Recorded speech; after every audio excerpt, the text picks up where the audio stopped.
good afternoon, everybody. Thank you so much for coming out today. My name is April Jennison, and I'm an organizer with the Coalition for Social Justice Action. Thank you.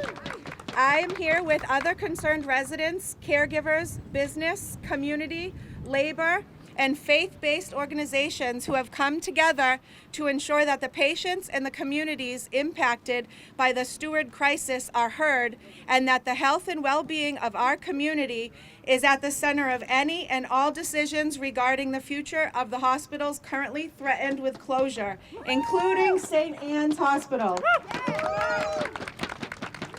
St. Anne's Hospital has served as a healthcare safety net for our community for over a century, delivering desperately needed care to vulnerable patients and families, including a significant number of low-income residents and communities of color who already face inequities within our healthcare system.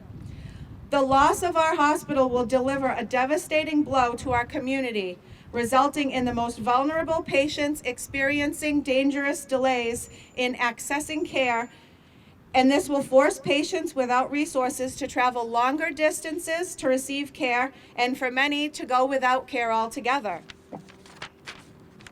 The impact of this and other Steward Hospital closures will go well beyond our community and will prove to be catastrophic for the entire healthcare system for all residents in eastern Massachusetts, as the remaining hospitals will be forced to absorb the more than 200,000 patients currently served by Steward hospitals.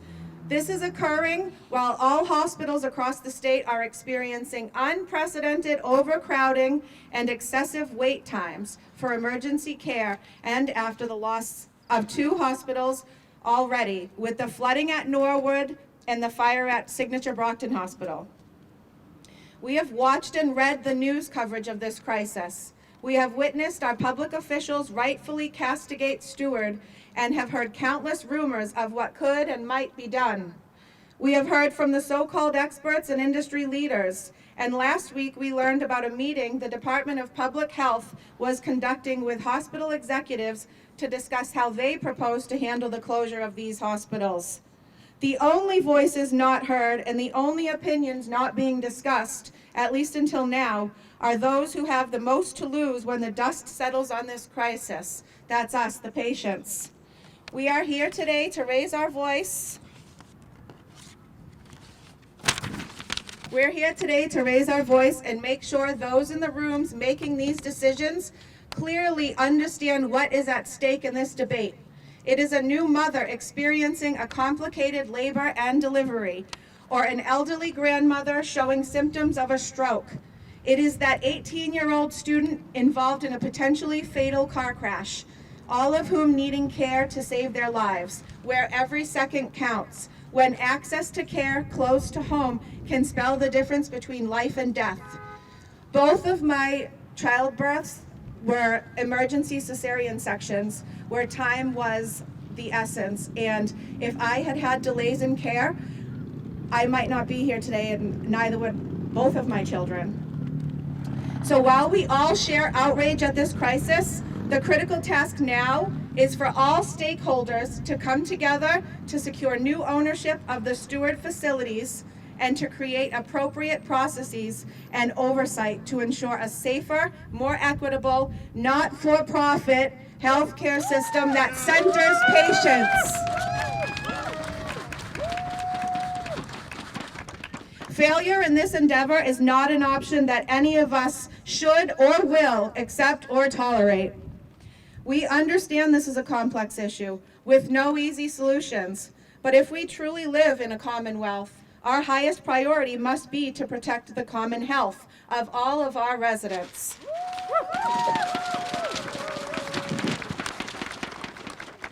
As a coalition of folks who have the most to lose as a result of these decisions, we are here today calling on our elected officials and stakeholders to take any and all appropriate steps to avoid further service reductions and hospital closures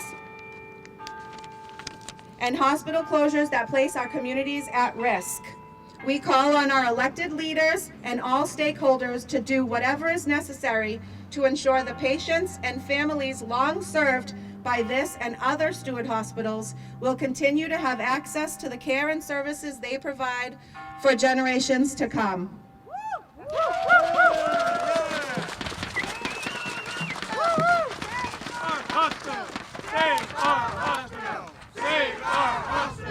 Save our hospitals! Save our hospitals! Thank you. First I'd like to introduce Mayor Coogan. He's going to come and speak.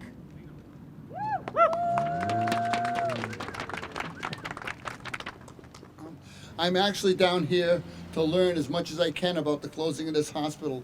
I'm constantly in contact with the governor, our state legislative delegation, from our senator all the way down, trying to get an update on this. I can tell you one thing that's very important to the city of Fall River, and that is in no way, shape, or form should St. Anne's close or be reduced in any capacity.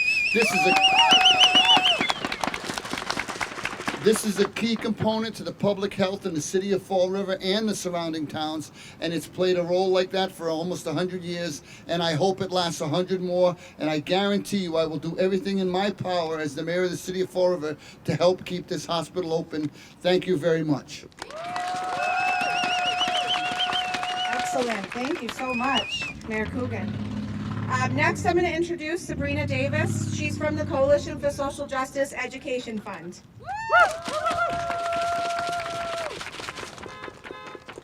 Hello everyone, my name is Sabrina Davis and I stand before you as an asthma patient and the environmental coordinator for the Coalition for Social Justice. Both of these roles have given me a unique perspective on why community hospitals are not only important, they are a lifeline for people like me.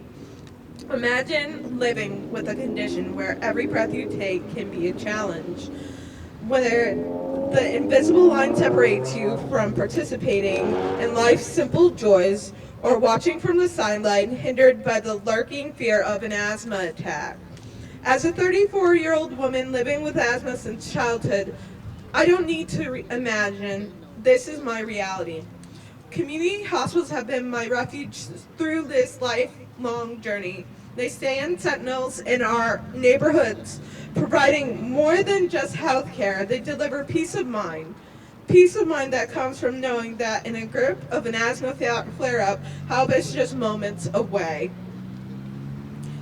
The proximity of these hospitals is not mere convenience. It's a cushion against fear, a strategic advantage in the fight to breathe freely.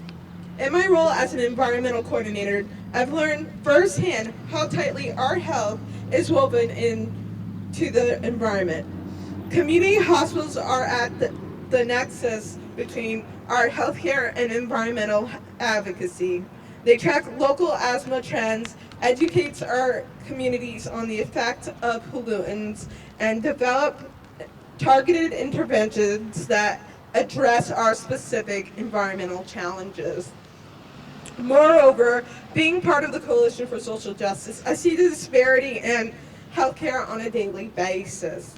Community hospitals help bridge the chasm.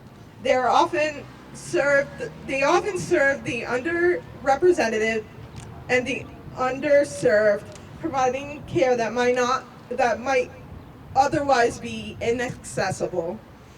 For the uninsured and the underinsured, for those trips are to different hospitals, both time-consuming and costly. Community hospitals don't just treat illness, they affirm dignity.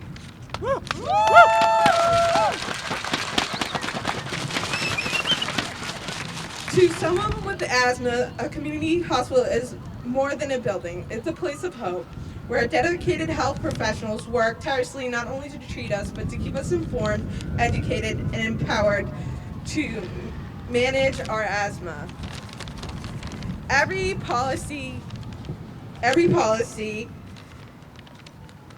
decision about our healthcare provisions in our community must consider the lives of those affected by chronic conditions such as asthma.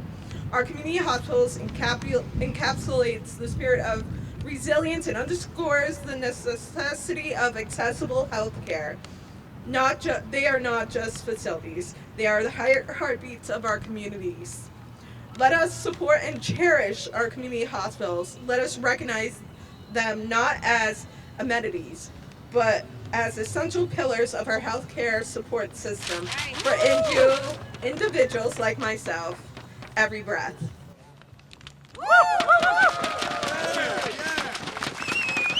Thank you, Sabrina. Next from Mass Care, we have Peter Knowlton. Thank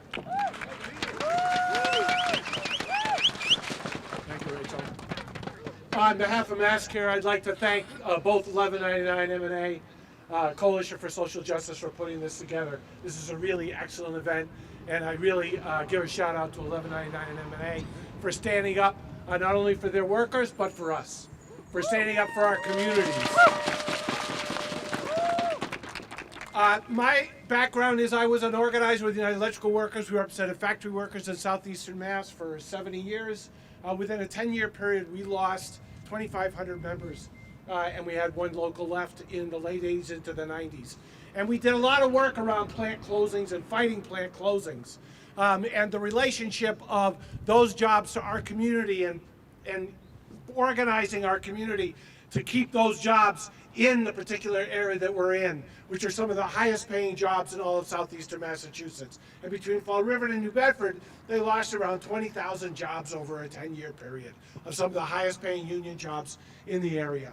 This relationship that Stewart has with the healthcare facilities is very similar. It's not that different. And they look at the facility in the same way that they look at us, as commodities, as something to buy and sell, as something to make a profit at. And as an organization, Mass Care, who believes at its basis that healthcare is a human right, and that we shouldn't have to pay an arm and a leg just to receive public health care, we look at the infrastructure in the same way. How can we achieve that goal of universal single health care when the infrastructure is held hostage by private equity actors? How are we able to leverage our communities and our strength in our communities with our elected officials to bring the infrastructure into the realm of our community and into community control? How are we able to do that? It's a huge blank spot that exists right now in state legislation. And it's something that we believe through policy, through our elected officials, that they need to begin to enact regulations and legislation so that this kind of stuff doesn't happen any longer in the state of Massachusetts.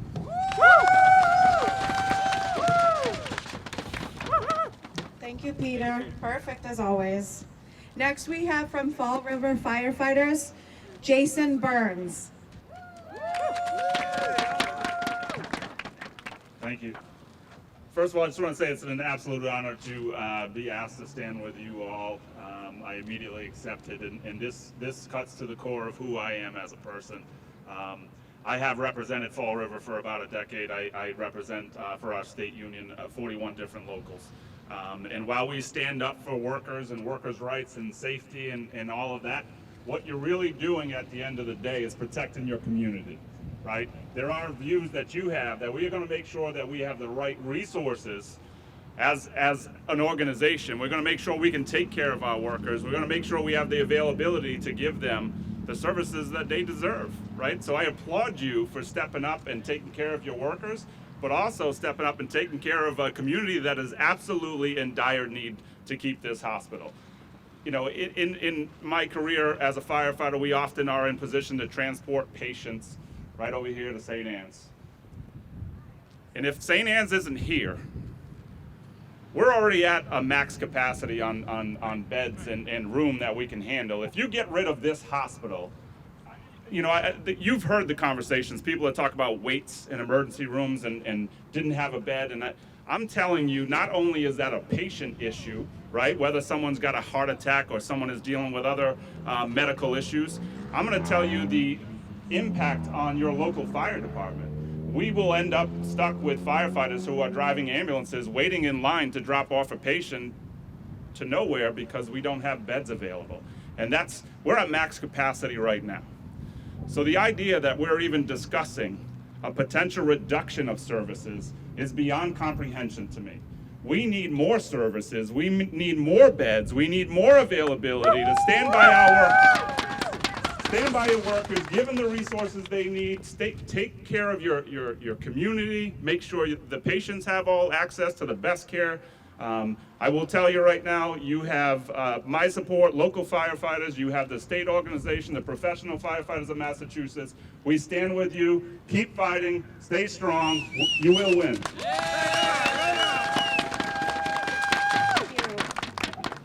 Okay, great. So next up we have from Mass AFL-CIO, Brian Dunn. Thank you. Thanks, everyone. My name is Brian Dunn. I'm proud to be the political director of the Mass AFL-CIO and proud to be here on behalf of our 500,000 members to stand with you. But I'm also outraged that I have to be here because of the greed of a couple of parasites at the top who put profits over people and who are planning to possibly close our community hospitals while we're already experiencing bed shortages, people are already experiencing waits that are too long, and this is going to cost people lives. We need to stop the for-profit, putting that before people, and we need to start focusing on care and keeping people alive and treating what people need. We need this hospital to stay open, and we need every hospital in this state to stay open so that people can get the care that they need. Thank you.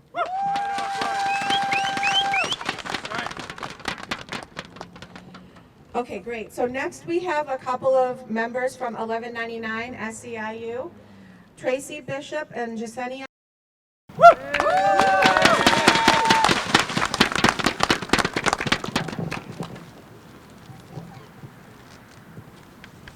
Hi there, everyone. Thank you for being here for the hospital, for us, for my coworkers. My name is Tracy Bishop. I've been a hospital employee here for 20 years. I just want to say from our standpoint, it's a family hospital. My grandparents were here, my children, my husband, my mom, that kind of a thing. So it's important to us. It goes so much more than just, keeping the doors open and stuff. It's a family, it's a community, it's the city, it's Tiverton, it's Little Compton, it's Somerset, it's a lot of communities involved and a lot of families involved, personal families, coworker families, and it's just important to us. We would just like the transparency to be there for us, to know what the plan is, what's going to happen. Ultimately, we want the doors to stay open, whatever's going to happen. And I know my coworkers, nurses, pharmacy staff, lab, environmental services, cafeteria, everybody, from the top to the bottom, we're all in this together, and we just want to really show support for St. Anne's overall and support each other through this and support our community because it's so very important. Thank you, guys. Is Jasenia here?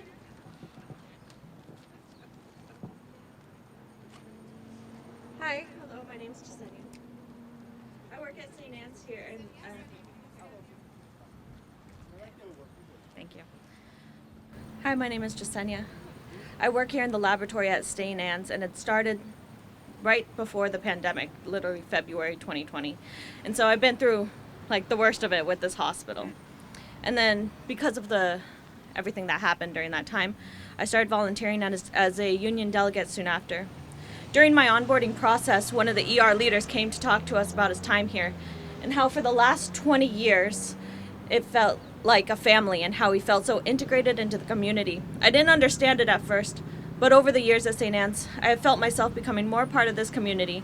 Every Tuesday you see the farmers market, and every weekend you see the folks at the church receiving their food assistance. And driving to work, I've seen the baseball games every weekend.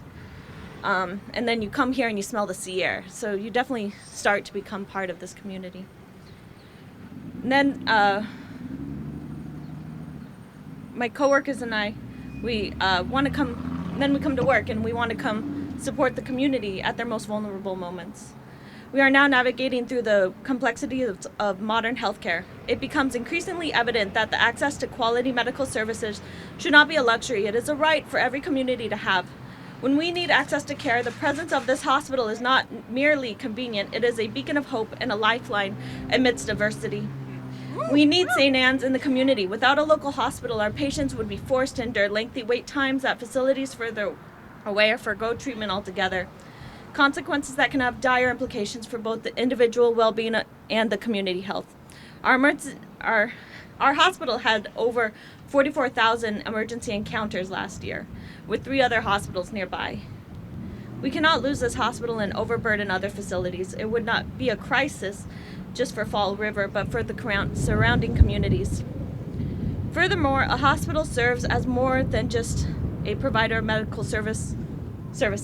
It is a cornerstone of community resilience and vitality. Beyond treating illnesses and injuries, hospitals contribute to the local economy, providing employment opportunities and stimulating growth. Many people who work at this hospital call Fall River home, and it is unthinkable that losing the hospital is a possibility.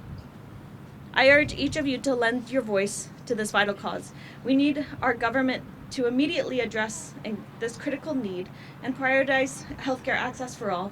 Listen to the caregivers in our Fall River community. Our hospital is essential for all of us. Thank you.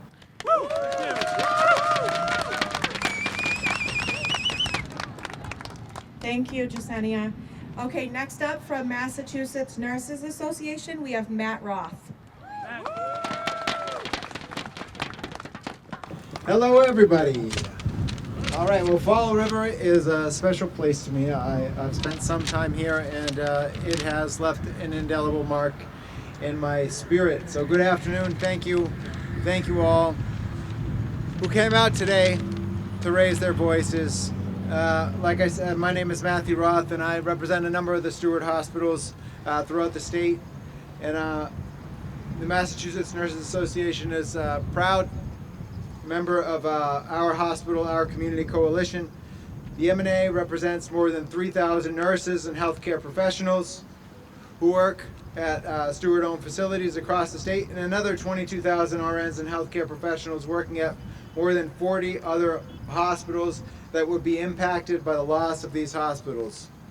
Let us be clear, there is no justification for the loss of any beds or any of these hospitals.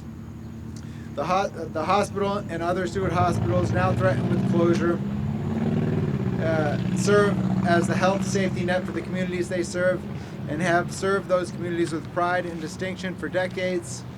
And the loss of these hospitals would be devastating for not only this community, but would create a state of chaos for all hospitals from the South Shore to the New Hampshire border. Like canaries in the coal mine of Steward's mismanagement, our members have been sounding the alarm of what might happen if Steward were to pull out of this market. And despite that, we're still here. While we can voice our outrage about Steward and their actions, the focus now for our elected officials and for all in the Commonwealth is to do whatever needs to be done, to take whatever steps need to be taken to ensure the survival of all these Steward facilities to protect the most vulnerable residents of these communities. It is time for decisive action.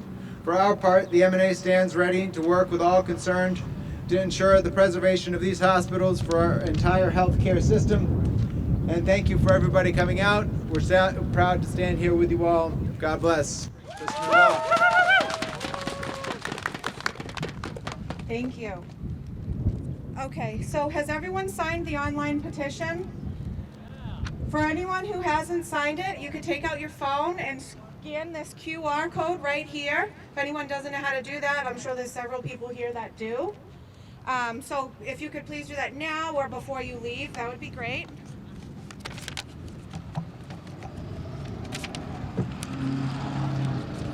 Okay, so let's do one or two more chants.